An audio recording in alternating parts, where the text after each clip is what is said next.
गण्याला एका मुलीचा मेसेज आला. मुलगी बोलली, हाय. गण्या, यस. मुलगी बोलली, how are you? Ganya, fine. मुलगी बोलली, व्हेअर आर यू फ्रॉम?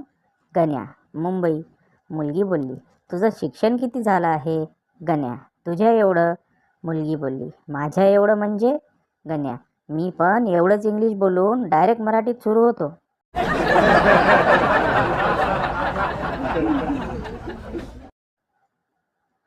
एक बुजुर्ग अपनी पुरानी मारुति से जा रहे थे कि एक बीएमडब्ल्यू को जरा सी खरोच लग गई.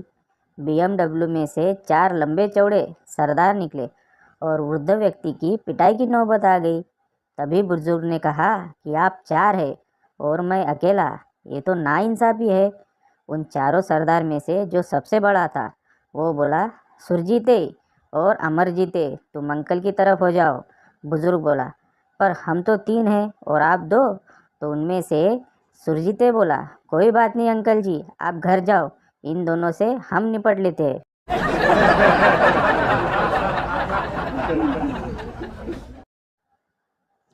बाप, आजपर्यंत तू असं काही काम केलंस का ज्याने माझी मान वर होईल?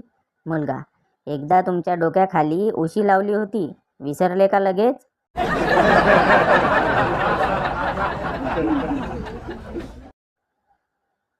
आत्ताचे पालक मुलांना सांगतात की उज्ज्वल भविष्यासाठी जेईई किंवा नीटची परीक्षा दे. आमच्या वेळेस पालक सांगायचे की जी परीक्षा देशील ती नीट दे म्हणजे झालं.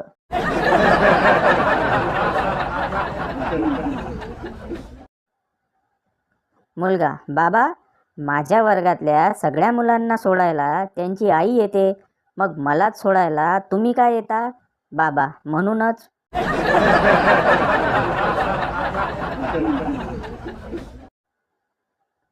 वडील, बाळा लस्सी पिणार? मुलगा, नाही. वडील, बाळा दूध पिणार? मुलगा, नाही. वडील, बाळा ज्यूस पिणार? मुलगा, नाही. वडील, आईच्या वळणावर गेला आहे, बहुतेक खून पिणार.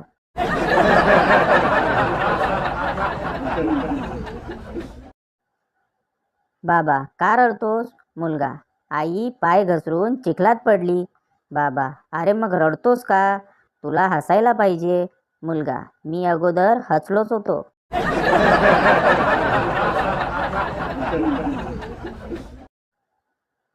आजचे भविष्यामध्ये लग्नाचा योग लिहिलाय.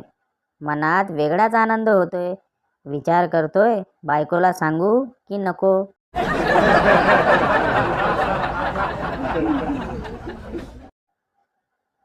नवरा, मी पाय दाबायचे होय ग तुझे?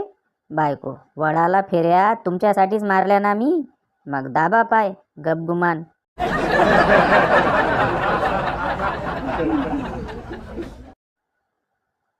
जावई बापू लग्नानंतर प्रथमच सासूरवाडीला गेला. सासू, जावई बापू हे आपलंच घर समजा, कसलीही लाज करू नका. मग काय, जावई बापू बसले लगेच भांडी घासायला.